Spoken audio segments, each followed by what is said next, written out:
On va changer un tout petit peu de registre, parce que je ne travaille pas, déjà pas en suicidologie, je suis chercheur, je fais de la recherche fondamentale, et je m'intéresse plutôt à un niveau un petit peu en amont de l'empathie, qui est un peu comment on perçoit son environnement social. Je travaille surtout sur la communication non verbale, et j'essaye de comprendre justement comment on prend nos décisions en contexte social, comment on intègre les informations de notre environnement pour prendre des décisions adaptées. Et si j'ai un peu de temps, je vous montrerai des résultats d'une collaboration avec Montpellier sur justement décision et impact de la dépression. Donc, pour donner un peu un cadre, en fait, mon équipe s'intéresse aux fonctions des expressions émotionnelles et un peu, on essaye de comprendre pourquoi ces expressions émotionnelles existent-elles et surtout pourquoi elles ont perduré au cours de l'évolution.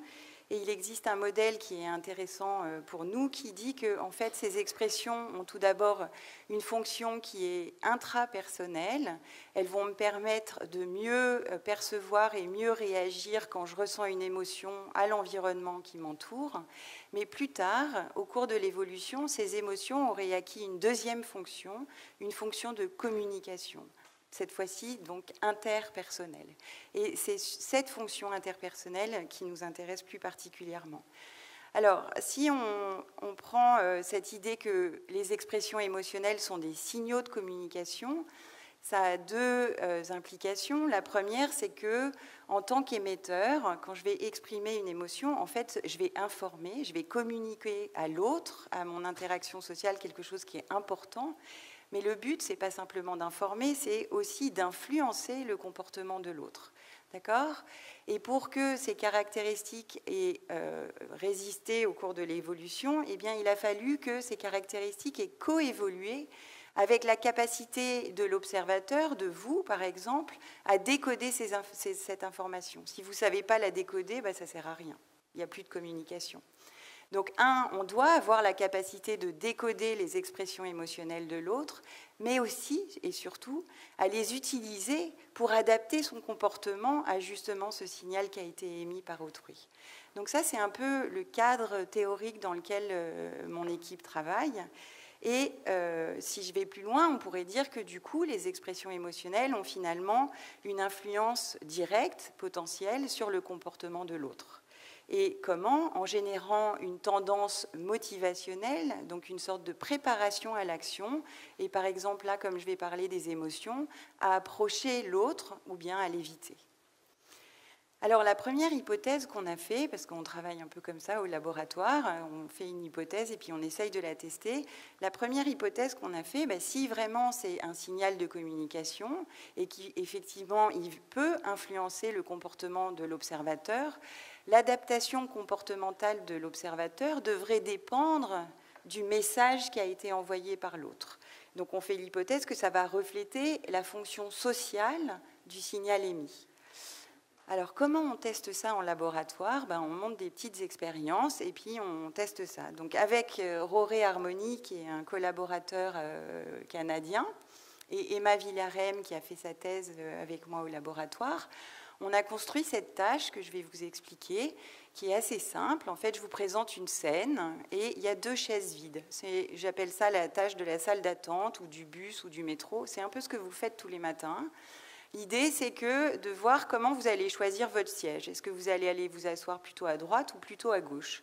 Alors, je complexifie un peu la chose parce que je vous demande en fait de fixer tout le temps cette petite croix qui est là, parce que ce qui m'intéresse, c'est de voir quand vous n'avez pas le temps vraiment d'explorer la scène, donc vous n'avez pas forcément vraiment vu, votre cerveau y voit, lui, mais pas vous, vous n'avez pas forcément regardé le visage, est-ce que vous allez quand même prendre en compte ces informations émotionnelles qui sont dans votre environnement et adapter votre comportement ? Donc l'idée, là, c'est que la personne prend la souris et puis va avec sa souris sur la chaise et me dit « c'est là où je vais m'asseoir ». Et effectivement, quand elle arrive là, si elle est bien sur l'espace de la chaise, sa photo va apparaître. C'est une forme de feedback, d'accord, qui dit « tu es bien arrivé » et on considère que c'est un essai correct, même s'il n'y a pas de réponse correcte. Vous pouvez aller vous asseoir à droite ou à gauche, c'est votre choix, c'est un choix libre et c'est ce qu'on demande au sujet.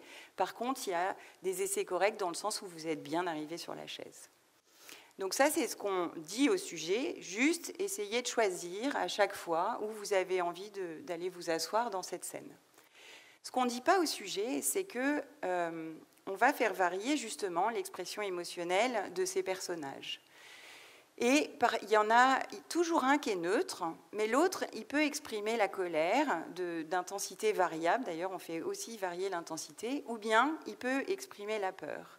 Et notre idée, c'était de prendre deux expressions qui sont de valence négative, mais qui justement communiquent quelque chose qui est différent.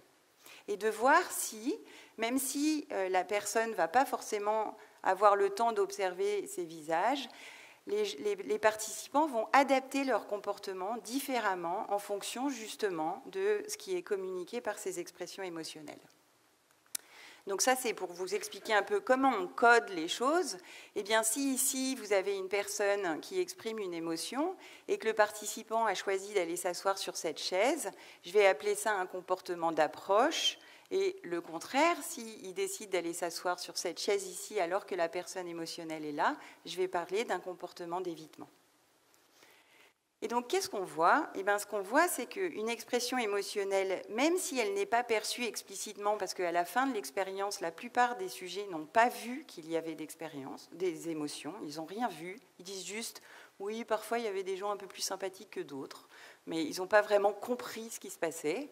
Eh bien, on va avoir une influence sur leur choix d'action, et ce, en fonction de la signification sociale.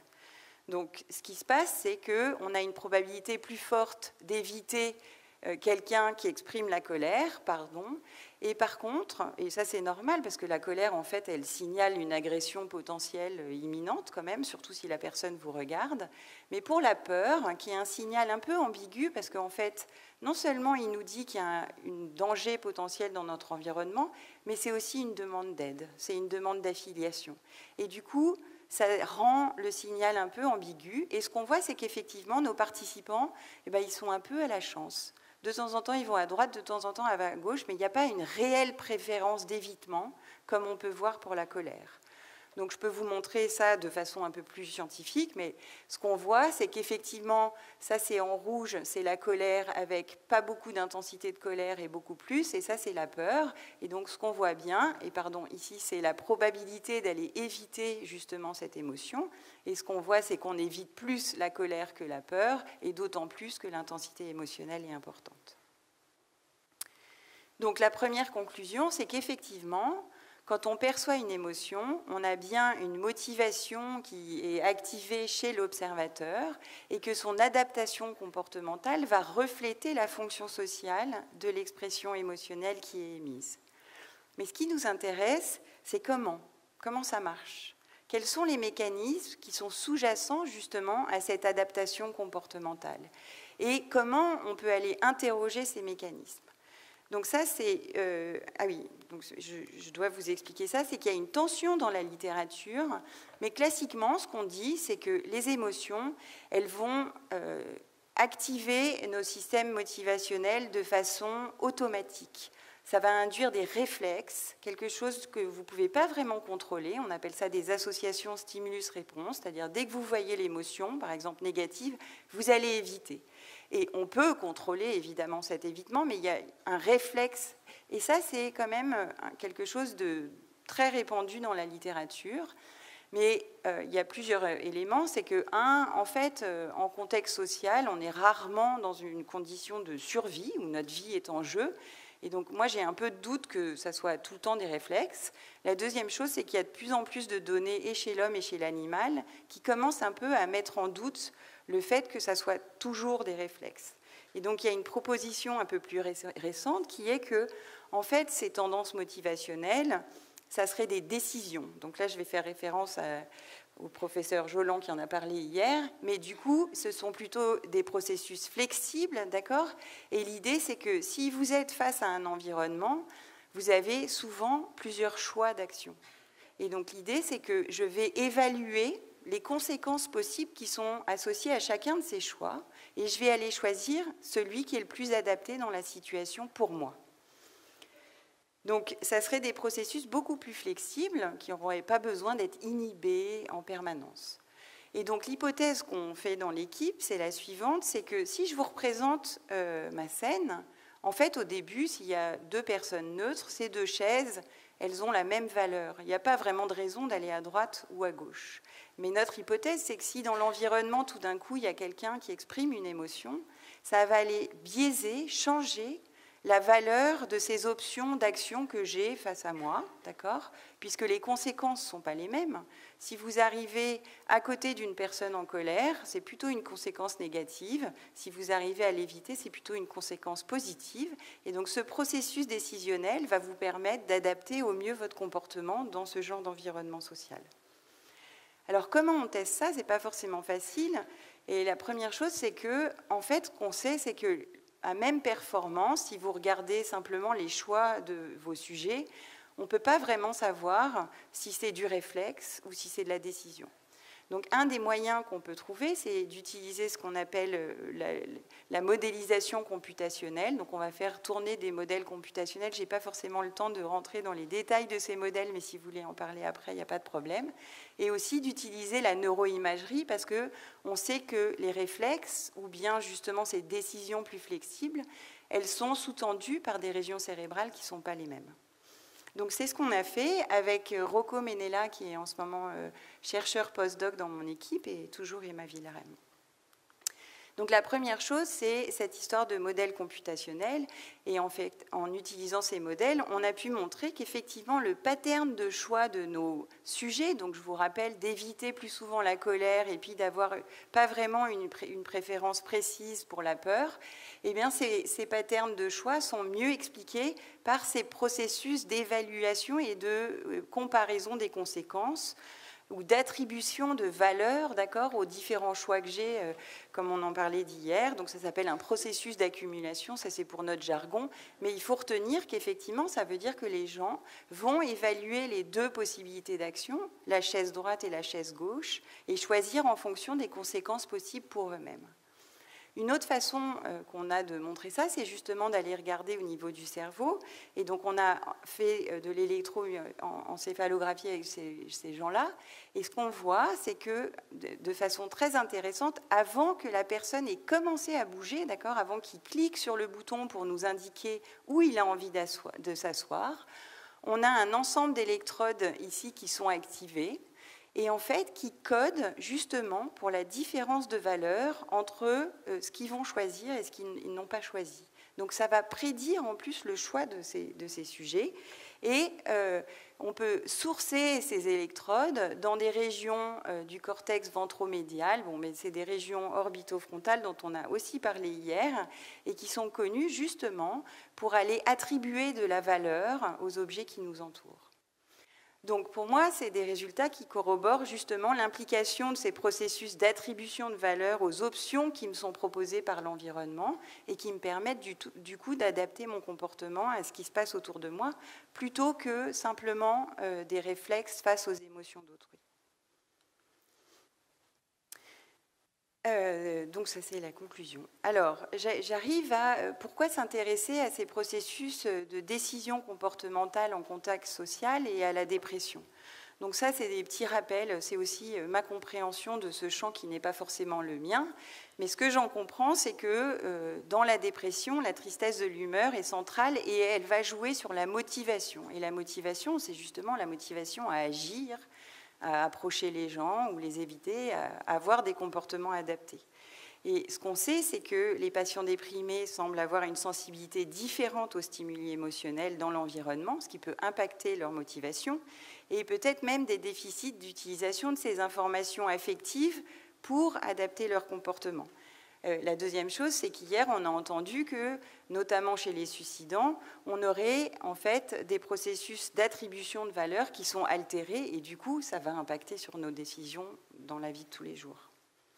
Donc, avec Nathan Riche, qui est maintenant à Montpellier, Rocco Menella encore, Émilie Ollier, que vous avez écouté hier, et Philippe Courtet, que vous avez entendu ce matin, on a réfléchi à comment on pouvait un peu changer la tâche que je viens de vous montrer pour essayer un peu d'interroger ces processus-là dans la dépression, et notamment de tester 3 hypothèses que vous connaissez probablement mieux que moi, mais qu'on peut voir dans la littérature, qui est qu'une humeur triste peut entraîner une plus grande sensibilité aux stimuli négatifs, par exemple la colère, et du coup, ça va augmenter le système motivationnel qu'on appelle aversif, ou bien ça va engager plus d'évitement, justement, il va y avoir un retrait de la personne. Une deuxième hypothèse, c'est qu'il y a une moins grande sensibilité aux stimuli qui sont positifs. Donc, c'est le contraire. Là, on a une diminution, une atténuation des stimuli, des systèmes motivationnels appétitifs. Et donc, il va y avoir moins d'approches parce que les choses présentées dans l'environnement sont moins récompensantes. Et une troisième hypothèse, c'est que les patients déprimés présentent un déficit motivationnel général. Et du coup, il y a une diminution et de l'approche et de l'évitement. Donc, pour essayer de tester ces 3 événements, c'est la même tâche, mais vous allez voir, j'ai fait quelques petits changements. Donc, la première chose, c'est qu'au lieu de présenter la colère et la joie, et la peur, cette fois-ci, on fait colère et joie, puisqu'on veut tester justement la sensibilité aux événements négatifs et positifs. Et la deuxième chose, c'est que, contrairement à la tâche d'avant, ici, ce n'est pas vous qui allez prendre la souris et aller sur la chaise, mais il y a un petit point rouge qui commence à se déplacer et en appuyant, vous pouvez lui dire où vous avez envie d'aller. Mais on a rajouté quelque chose, c'est que vous avez le droit de changer une fois d'avis, alors qu'on ne pouvait pas dans la première tâche. Donc là, vous avez le droit, c'est ce que vous avez vu, vous pouvez appuyer à droite, puis finalement vous dire « non, non, non, en fait, je vais aller à gauche ». Donc ça, c'est le premier changement par rapport à la tâche d'avant. Le deuxième changement, ce n'est pas grand-chose, c'est un essai que je vais appeler classique. Donc, si j'appuie, vous appuyez à droite et ça va bien aller à droite. Mais là où on n'est pas très sympa, c'est que dans un tiers des essais, on a ce qu'on appelle des essais inversés. Alors, regardez ce qui se passe. Quand vous appuyez, et vous appuyez à droite, ça va de l'autre côté, ça va aller à gauche. D'accord? Donc, on a juste changé les coordonnées du bouton, mais ce n'est pas très sympa parce que vous aviez dit « j'ai envie de m'asseoir sur la chaise à droite » et ça part à gauche. Et du coup, si vous avez envie d'obtenir le but, ou la préférence, si vous voulez éviter par exemple la colère, eh ben, il y a un coût à l'action parce qu'il va falloir changer de bouton. Donc, ça va demander un certain effort. Et donc, c'est comme ça qu'on a rajouté cette composante d'effort dans cette étude. Donc, la première chose, c'est juste pour vous dire, avant d'arriver là, c'est que ce sont des données préliminaires, d'accord? On a testé 30 participants contrôle au laboratoire, mais ils ne sont pas du tout matchés avec les patients déprimés, donc on en est à la première étape. Et 2, on n'a que, pour le moment, 18 patients déprimés. Donc la première chose qui est importante pour nous, c'est qu'il n'y a pas de différence en termes d'essais corrects. Donc les patients et les contrôles sont pareils, ils font il n'y a pas d'erreur déjà, mais d'essais corrects, j'arrive sur la chaise, les patients arrivent très bien à le faire. 2, à la fin de cette expérience, on présentait nos images de colère et de joie avec différentes intensités et on demandait aux gens non seulement de reconnaître quelle était l'émotion, mais d'en donner l'intensité. Et ce que vous pouvez voir, c'est qu'il n'y a pas du tout de différence entre les groupes. Donc les résultats que je vais vous présenter maintenant ne sont pas dus à des différences dans la capacité à percevoir et à reconnaître explicitement les émotions. Donc, qu'est-ce qu'on trouve? Alors, je vais prendre un peu de temps pour vous expliquer les graphes, parce que Nathan me les a donnés comme ça, mais il faut prendre le temps de les expliquer. C'est qu'ici, vous avez 50%, et donc ça veut dire que tout ce qui est au-dessus, vous avez choisi d'éviter, d'accord? Et tout ce qui est en dessous, c'est que vous avez choisi d'approcher. En rose, c'est toujours la colère, et en bleu, c'est la joie. Donc, qu'est-ce que ça nous dit? Ça nous dit qu'effectivement, c'est assez attendu, les participants en contrôle, ils vont éviter la colère, d'accord? Mais ils vont plutôt choisir d'approcher la joie. Donc ça, c'est pas très surprenant, il fallait le montrer, mais c'est assez attendu. Ce qui est intéressant, c'est ce qui se passe dans nos fameux essais qu'on dit inversés, où je vais avoir besoin de 2 minutes de plus, où là, il y a besoin d'un effort, et ce qu'on voit, c'est que chez les participants normaux, déjà, le coût de l'effort fait qu'ils vont moins éviter la colère et moins approcher la joie. D'accord ? Alors, qu'est-ce qu'on voit chez les patients ? Ce qu'on voit, c'est qu'en fait, ils ont les mêmes patterns comportementaux que les sujets contrôle. Ils choisissent aussi d'éviter la colère et de s'approcher de la joie. Donc, ça veut dire quand même que face à une expression émotionnelle de joie et de colère, on va avoir une activation de ces systèmes motivationnels et appétitifs et aversifs aussi chez ces patients. Mais maintenant, qu'est-ce qui se passe dans les essais inversés ?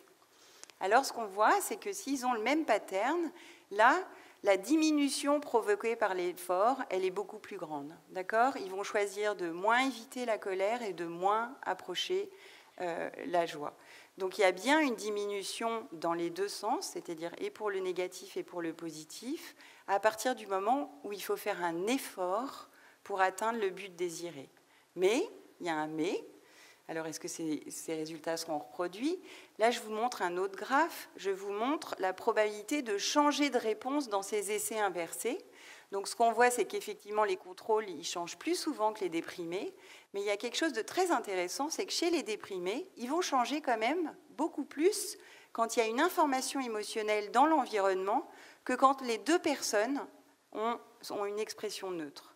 Donc, ça veut à nouveau dire que quand même, ils ont une sensibilité à l'information émotionnelle qui est dans l'environnement et que même quand il y a un effort à produire, ça va un peu les protéger, je ne sais pas si j'ose dire ça, mais ça va leur permettre de fournir l'effort quand même pour atteindre leur but désiré.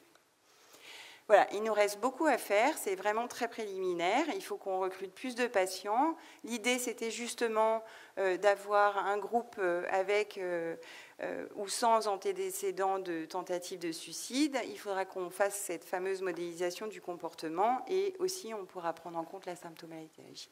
Je vous remercie pour votre attention.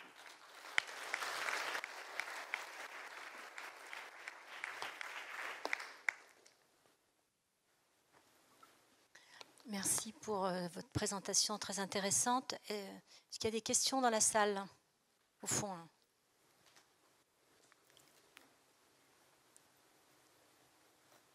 Oui, bonjour. Juste une interrogation. J'ai été surpris quand vous disiez que, au fond, lorsque les deux personnages ont la même expression ou une expression neutre ou pas d'expression, on choisissait indifféremment le côté droit ou le côté gauche. Moi, j'ai la notion qu'il y a 80% de droitiers qui ne sont pas très latéralisés et qui vont aller à droite. Non. Non ? Alors c'est ça c'était la première interrogation quand on a effectivement, pardon, j'ai la lumière, mis en place cette expérience. C'est la première chose qu'on a vérifiée, c'est qu'effectivement c'est des droitiers. Alors dans la dernière version, vous avez vu, les gens répondent avec la droite et la gauche. Dans la première, ils répondaient que avec leur main droite et c'était notre grande peur. C'était qu'on a surtout des droitiers, ils vont tout le temps aller à droite et en fait, ils ne vont pas jouer le jeu, ce n'est pas du tout le cas. Donc les gens jouent le jeu et il y a certaines personnes qui vont choisir effectivement un peu plus la droite que la gauche, mais ce n'est pas vrai pour tous les participants. Donc ça, c'est la première chose qu'on a vérifiée et ce n'est pas le cas.